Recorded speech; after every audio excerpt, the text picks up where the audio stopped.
Assalamualaikum warahmatullahi wabarakatuh.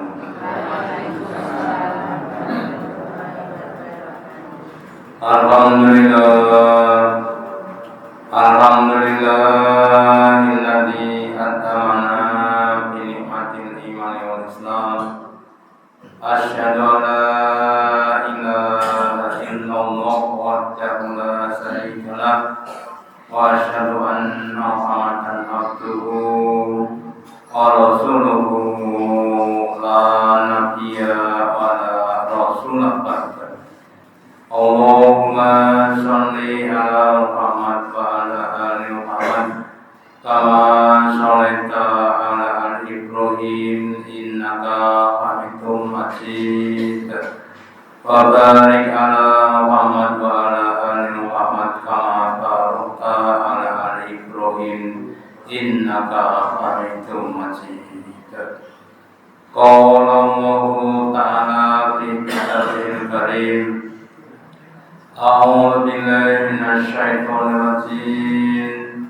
Ya ayyuhalladzina amanu ittaqullaha haqqa tuqatih wa la tamutunna illa wa antum muslimun.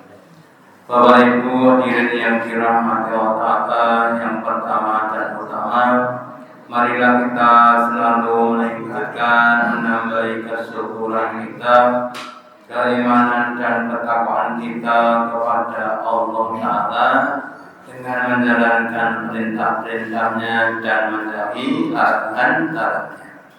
Dan jangan sampai kita meninggal dunia, mati, wafat kecuali dalam keadaan orang-orang yang Islam, orang-orang yang iman, orang-orang yang takwa kepada Allah Ta'ala. Kenapa? Karena Nabi bersabda, innamal a'malu bikhawatimi. Sesungguhnya amal-amal kita itu tergantung pada akhirnya, tergantung pada tutupannya. Kalau kita bisa mengakhiri, menutup hidup kita dengan keimanan, dengan keislaman dan ketakwaan, insya Allah kita akan mendapatkan husnul khotimah yang menyebabkan kita bisa masuk ke dalam surga. Tetapi kalau orang itu mengakhiri hidupnya dengan kekafiran, dengan kemusyrikan, dengan kemunafikan, maka mereka akan masuk ke dalam neraka. Semoga kita semuanya termasuk hamba-hamba Allah yang diberi husnul khotimah, dijauhkan dari su'ul khotimah. Bapak Ibu hadirin yang dirahmati Allah Ta'ala, kalau kita terlatih dalam kehidupan kita sehari-hari, setiap orang itu akan melewati 4 alam atau 4 tingkatan. Mulai dari alam arwah, kemudian alam dunia, yang ketiga alam barzakh, dan yang terakhir alam akhirat. Dalam kehidupan dunia atau alam yang kedua itu sebagai wahana untuk menguji, untuk memisahkan mana calon-calon ahli surga dan calon-calon ahli neraka. Sehingga dunia ini penuh dengan yang namanya ujian atau fitnah-fitnah atau masalah-masalah. Salah satu masalah dunia yang banyak dibicarakan, yang dicari, yang diinginkan adalah kenikmatan dunia, yang orang Jawa berkata 3 tak, tata, harta, dan wanita. Nah, karena kenikmatan dunia itu kadang-kadang orang melupakan kenikmatan besok di akhirat. Maka dalam surat Al-Qiyamah, surat yang ke-75 ayat yang ke-20, Allah berfirman, kala tidaklah begitu. Fatuhibbunal ajilah, bahkan kalian wahai manusia utama yang kafir itu lebih mencintai kepada yang disegerakan di makna adalah nikmat-nikmat dunia. Jadi kalau nikmat dunia itu sifatnya sementara, didahulukan dan sifatnya fana. Maka sebagian sahabat Nabi pernah berkata, tidak ada kelebihan dunia dibanding akhirat kecuali cuma satu hal. Apa itu? Yaitu dunia itu disegerakan atau diakhirkan. Itulah salah satu atau satu-satunya keunggulan dunia dibanding dengan akhirat. Kalau jumlahnya kalah jauh dengan nikmat akhirat, akhirnya kalah jauh dengan nikmat akhirat. Jadi nikmat dunia itu sekali lagi keunggulan cuma pada disegerakan, sedang nikmat atau diakhirkan. Terus kemudian apa itu?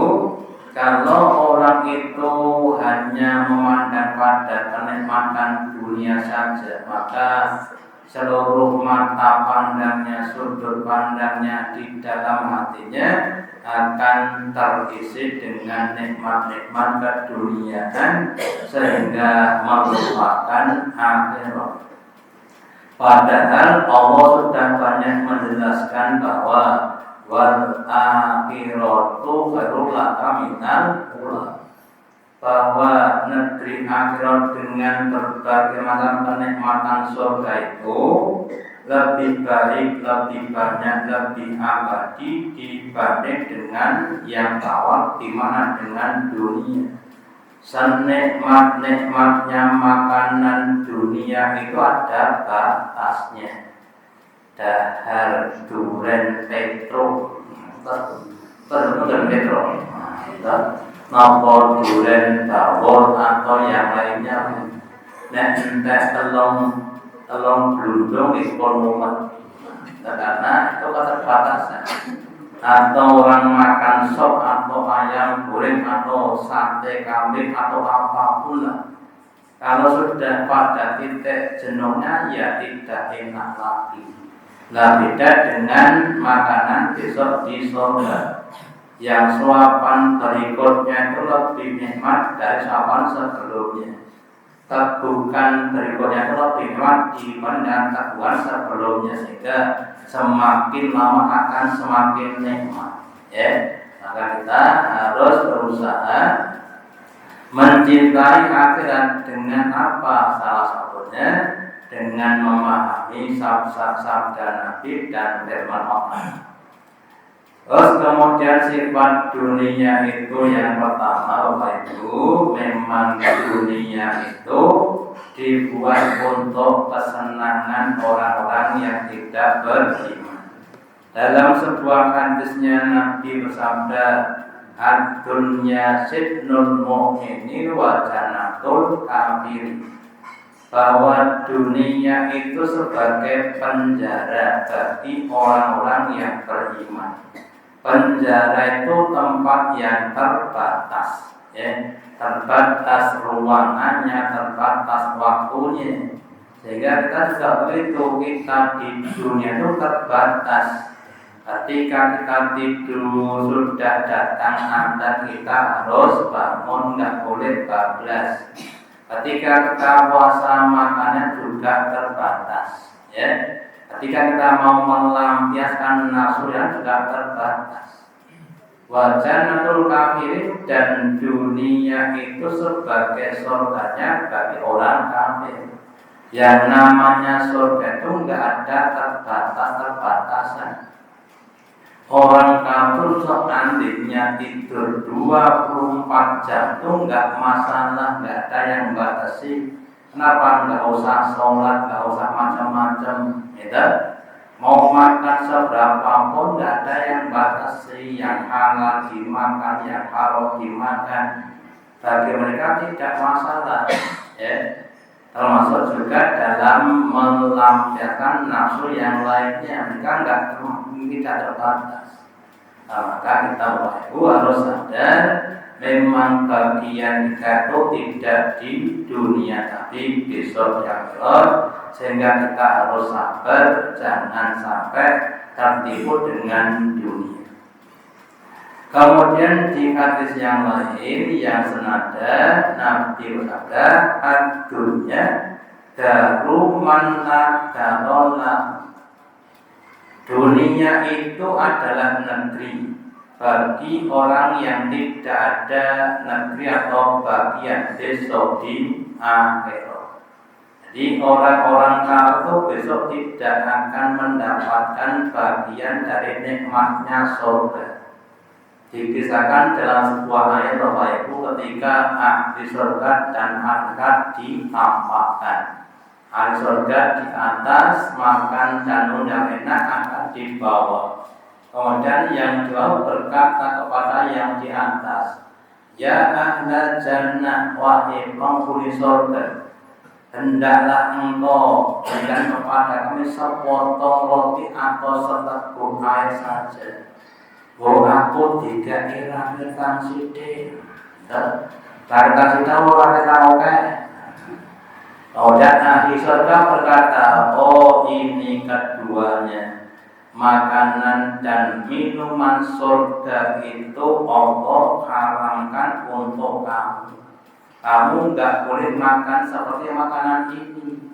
Ya, sehingga sekali lagi itu negeri bagi yang tidak dapat makanan di akhirat. Wa malu man la malu lahu, dan negeri dunia itu harta bendanya adalah untuk orang-orang yang besok tidak ada harta di akhirat.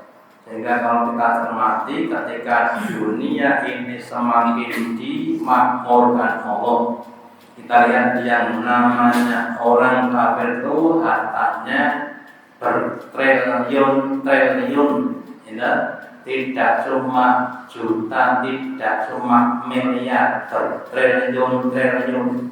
Pabriknya, rumahnya, atau mobilnya sangat-sangat banyak sekali.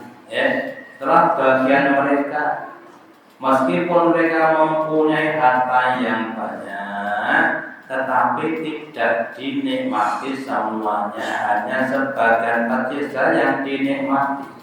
Tetapi tanggung jawabnya adalah semuanya. Kemudian wala ayat ma'uman la'akun lahu, dan pada dunia itu akan dikumpulkan orang yang tidak ada akal, dimana orang-orang yang bodoh. Salah satu cirinya orang bodoh itu memilih yang sedikit dibanding dengan yang banyak. Anak-anak kita yang sudah biasa kalau minta uang dikasih 2.000 kali, suatu saat dikai 100.000 wegah. Nyabak mau lakuin. Kayak satu itu nggak mau, kenapa? Biasanya 2.000. Kalau ibunya, biasanya apa? Ibunya kan tak pintar. Demikian juga orang-orang yang bodoh, nikmat yang sifatnya fana, itu mereka senang. Yang abadi, yang tidak, mereka nggak senang. Apa? Akalnya belum sampai di akhirat sana. Yang mana saya contohkan, mau saya contohkan. Ada uang 50.000 dengan cek atau ATM dengan saldo 50 juta. Itu kalau orang yang nggak tahu, ya kira saya tahu tentang tinggal jajan, tentang tinggal toko barang-barang. Kenapa nggak tahu ATM yopo? Nggak tahu cek apa? Nah, bagi yang tahu, pilih ATM. Dan semua nggak ada kosong dikit, tapi kan dapatnya lebih banyak. Itulah bandingan orang-orang yang bodoh dengan orang-orang yang pintar. Makanya Bapak Ibu, kita jadi orang yang pintar, bahwa orang pintar atau orang yang adalah bisa memahami yang abstrak. Kalau kita cermati dalam dunia pendidikan Bapak Ibu, orang itu belajar dari yang konkret kepada yang abstrak. Dulu ketika kita kelas 1 diajari Pak Guru 4 tambah 5 berapa pakai jari ketok hitung 0 4 60 somo nanti somo ya. Dulu bahkan ada yang pakai bawa sodo atau bawa kriket dan sebagainya, itu namanya kan konkret. Nah setelah dia sampai SMA itu nggak usah pakai jari, nggak usah pakai kriket, nggak usah pakai sodo, harus pakai otak ya, maya atau abstrak. Nah demikian juga orang-orang itu kalau masih senang yang nyata, senang yang konkret, berarti mahal saja mikirnya masih rendah.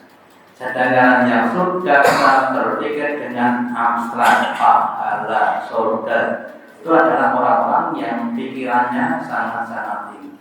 Ya, bisa menembus batas-batas pandangan, batas-batas pengetahuan.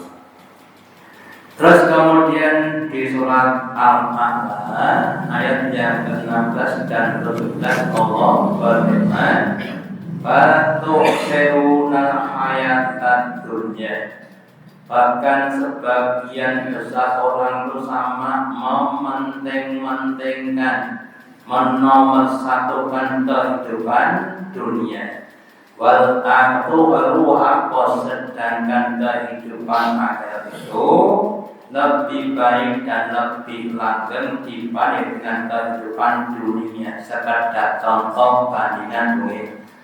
Kalau wanita yang tercantik itu seandainya namanya julukannya adalah Miss Universe, sing paling wanyu bisa dunung. Niku nek dibandingne kalih telapak kakine midodari jin ayu telapak kakine midodari. Niku sing ayu dhewe sak dunya lan nek sing ayu. Tetapi wanita solehah, ibu yang solehah itu bisa kalau masuk surga di make up Allah, sehingga lebih cantik dibanding dengan bidadari yang asli dari surga. Kenapa? Ya karena amal solehnya, karena sholatnya, karena berbaktinya kepada suaminya dan amal-amal yang lainnya. Ya. Demikian juga untuk yang lainnya, Bapak Ibu dan pengapunten, saja boleh maaf. Kalau saya tanya kepada penjenengan itu kalau beli emas-emasan hitungan gram, kilo atau ton? Mosok sak ton tak kilo penjengapun. Ini pula jenenge rego dunya, tuku emas kok mung 5 gram. Oke, 5 gram itu bobotnya sepinten. Gitu. Waktu emas mung 5 ton. Dan sudah di surga itu ukurannya bukan masalah gram. Gitu. Demikian juga kalau kita kenal namanya kilo, ya. Kilo itu satuan akhirat. Kalau di negeri kita kan uangnya pakai rupiah, Amerika pakai dolar. 1 dolar Amerika sekarang sekitar 14 sampai 15 ribu rupiah. Nah, itu 1 dolar. Ya. Nah, kalau akhirat itu hitungannya kirot. Kirotnya itu sak gunung ukur emas itu lagi sak kirot. Dan di dunia kira pinten kilo sak gunung ukur emas. Itu hanya untuk orang yang datang menyolatkan orang mati setelah jenazah itu sak kirot. Menu ukur sak kirot itu baru orang takziah, belum orang sholat subuh, belum orang haji. Ya, di masyarakat bayangkan kalau ada soto 1 mangkok harganya 5 miliar, kira-kira enak kaya ngopo? 5 miliar losak mangkok itu kan ada begitu itu. Ya, kalau kecil kan paling-paling 5.000, 7.000, 10.000, sana itu bukan masalah ilmu, tapi kiro media itu nikmat-nikmat di akhirat itu seperti itu. Dan lebih tekan, maaf saja, ya dulu yang kita termasuk saya, umurnya ketika baru 20 ya. 25 Pak Neta cek menyenangkan cek kokok cek kuat jadi pun penglorong muncul Pak Neta bahkan penglorong peng telur intan pun soinda Pak Neta posisi kantor lemah itulah namanya dunia.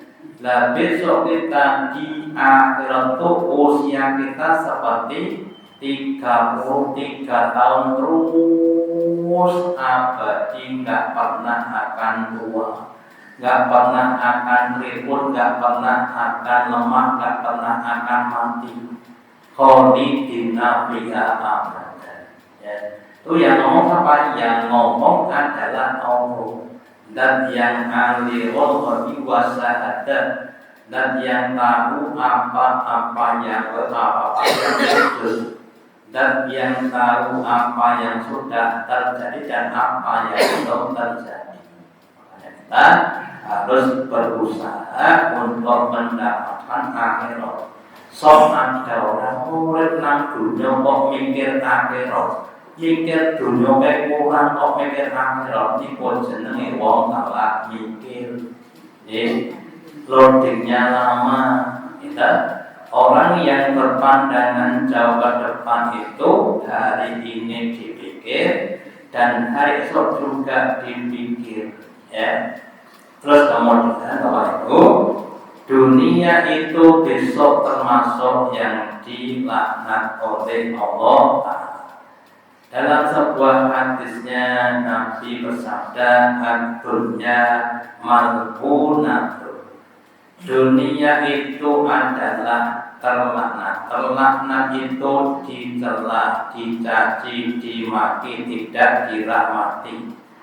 Mal'unun ma fiha, terlaknat apapun yang ada di dunia, mulai dari makhluk-makhluknya atau isinya semua dilaknat Allah, ila tikrallahi, kecuali dikir kepada Allah. Ya. Jadi dunia itu mohon maaf Bapak Ibu, kalau saya boleh ibaratkan lagi jenenge sego utawi makanan nek cikabul niku lak ketok enak kalau dimakan. Terus ditinggal di situ 3 hari Pak. Tak netok meneno 3 hari. Kira-kira jadi apa? Terus kalau kita suruh makan kira-kira mau enggak? Kita akan wis berdedak, wis amer, wis mabuk dan sebagainya. Itulah dunia. Ya, akhirnya akan terlaknat. Apalagi kalau kita makan dan keluar waktu kemudian tidak ada yang mau menerima. Maka kemudian dilaknat. Maaf saja. Kalau ada yang kentut tuh diunyoni nomor dilem. Padahal itu cuma udara saja, tapi kalau sudah nggak enak, ya dunia juga begitu. Dan terlaknatlah apa-apa yang di dalamnya, makanan, minuman, pakaian, apapun terlaknat kecuali kalau itu bisa digunakan untuk ingat kepada Allah. Orang mau makan pakai Bismillah, maka akan terpuji. Kalau orang makan ya Islam itu tidak terpuji, terlaknat. Seorang bapak dia mencari nafkah untuk keluarganya, diniatkan untuk melakukan perintah Allah dapat pahala, itu namanya orang yang tidak terlaknat. Lah kalau seorang bapak yang hanya mencari dunia saja untuk anaknya tanpa ada niatan yang itu akan terlaknat. Seorang ibu kepada anaknya juga begitu. Kalau dia dalam merawat anak tidak ikhlas, maka itu tidak akan dapat manfaat. Wama wallahu, dan apa apa yang setingkat sebanding dengan amal-amal tadi. Orang baca Quran, orang mengaji, orang sedekah, ya itu ada manfaat-manfaat. Aliman atau seorang alim, orang yang pintar punya ilmu, kemudian ilmunya diberikan kepada orang lain dengan ikhlas, itu akan terhormat. Aliman atau orang yang sedang belajar tidak tahu kemudian sadar pentingnya belajar, terus dia belajar, maka orang yang mengajar dan yang diajar itu akan dimuliakan oleh Allah Ta'ala, akan dipamerkan Allah di depan para malaikat-malaikatnya, yang pamerkan Allah bukan kita, ya. Makanya kalau kita kepengen tidak termasuk yang berlaknat, segala sesuatu perkataan, perbuatan kita harus dapat mengingatkan kita kepada Allah, harus bernilai ibadah. Yang kedua, kita harus jadi aliman atau aliman. Kalau nggak jadi guru ya jadi murid. Saya sekarang jadi guru, ya. Besok saya jadi murid ketika saya baru dengan guru saya jadi murid. Jadi yang namanya belajar dan mengajar itu harus kita lakukan sampai akhir hayat. Nek boten dadi guru dadi murid. Kemudian kehidupan dunia itu aslinya adalah menipu. Allah berkalam di dalam surat Al-Imran surat yang ke-3 ayat 185, kullu nafsin dha'iqatul maut. Sesungguhnya setiap jiwa, setiap orang itu akan merasakan kematian, siapapun orangnya. Baik orang yang baik maupun orang yang buruk akan merasakan kematian. Gelem ra gelem arep rasane kematian.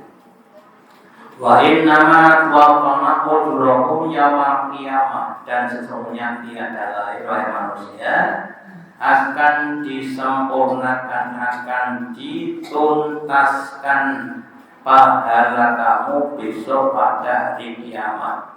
Ketika hari kiamat akan dihisab semua amal-amal kita, amal-amal yang baik atau amal yang buruk, yang besar, yang kecil, yang kelihatan maupun yang tidak kelihatan, terus dibandingkan antara jumlah amal baik dengan jumlah amal yang buruk.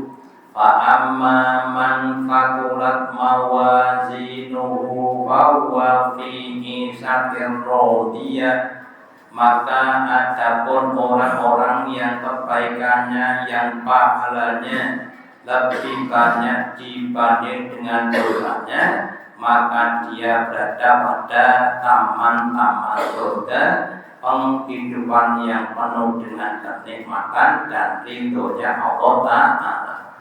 Wa amma man khaffat mawazinuhu fa ummuhu hawiyah. Sebaliknya orang yang amal kebaikannya, yang pahalanya lebih sedikit dibanding dengan dosanya, maka tempat kembalinya adalah di neraka.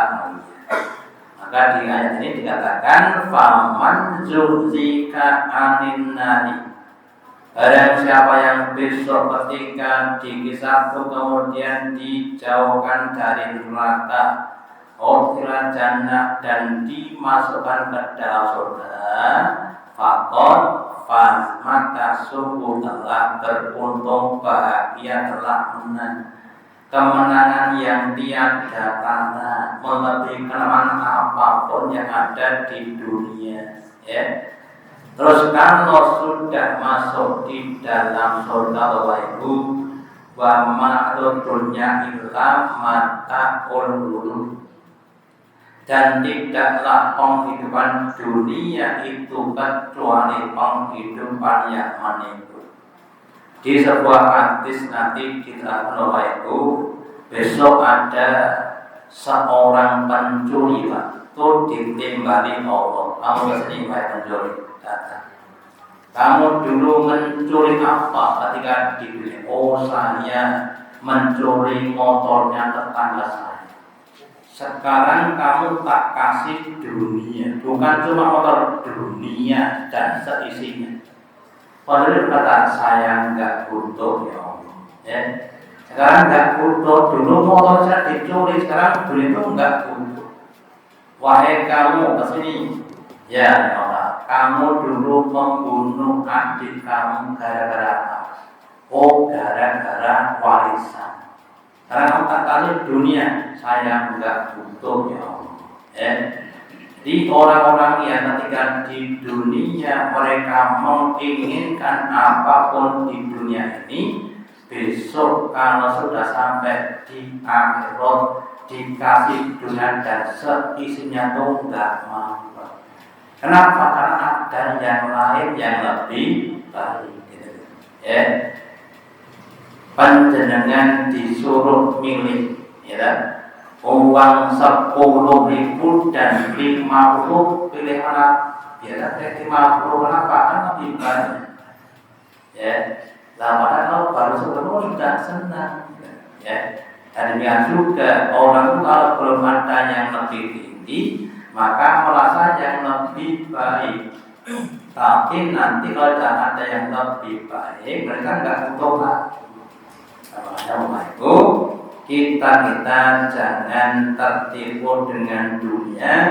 Dunia itu kita gunakan untuk mencapai akhirat, bukan untuk dinikmati di dunia ini, ya.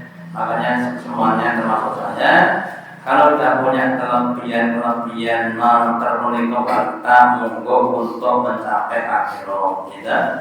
Untuk infak, sedekah, berkorban, berkaji, berumroh, itu harus kita cita-citakan, harus kita alokasikan.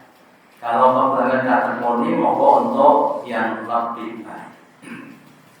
Terus kemudian juga di surat Al-An'am surat yang 6 ayat yang ke-32 Allah berfirman, "Faman haidud dunya illa la'ibun walahun."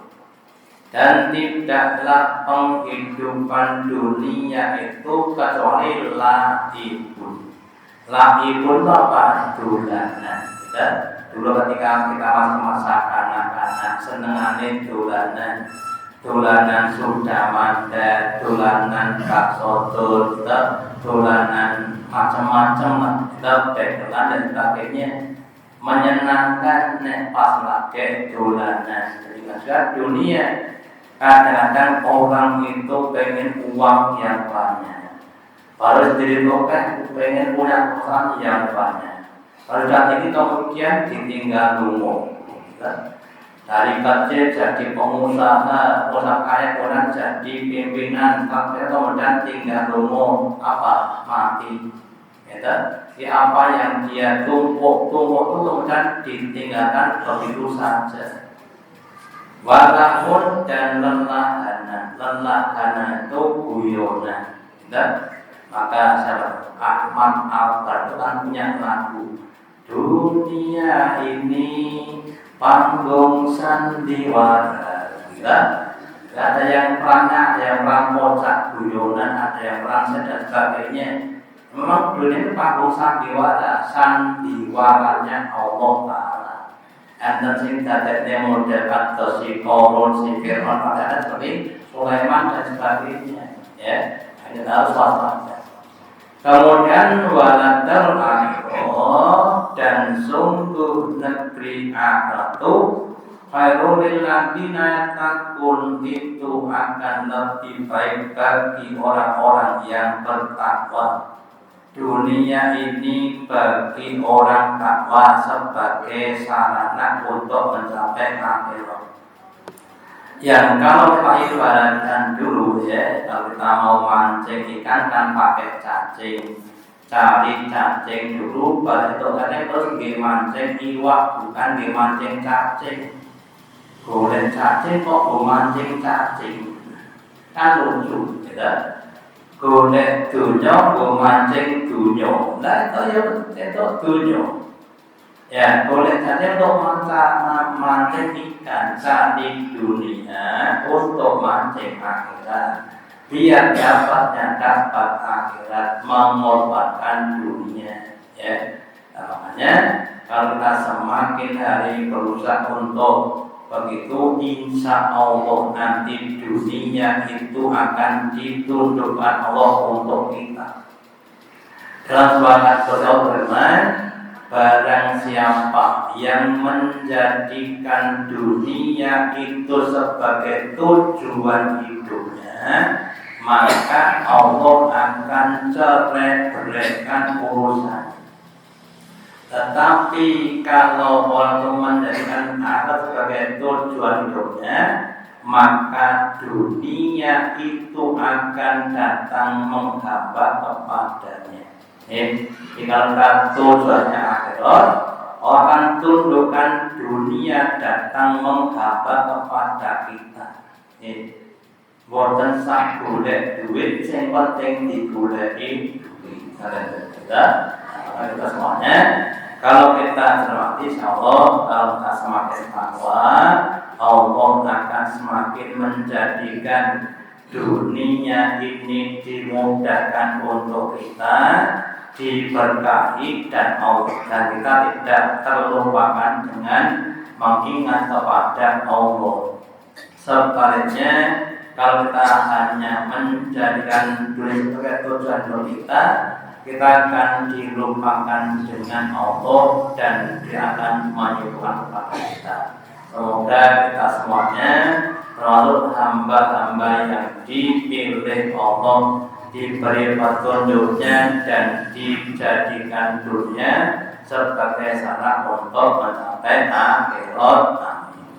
Demikian yang dapat saya sampaikan pada kesempatan malam ini. Semoga dapat manfaatnya. Allahumma taqabbal minna innaka antas samiul alim wa tub 'alaina innaka antat tawwabur rahim. Kita akhiri dengan doa majelis subhanallah wa bihamdika asyhadu an la ilaha illa anta astaghfiruka wa atubu ilaik. Wassalamualaikum warahmatullahi wabarakatuh.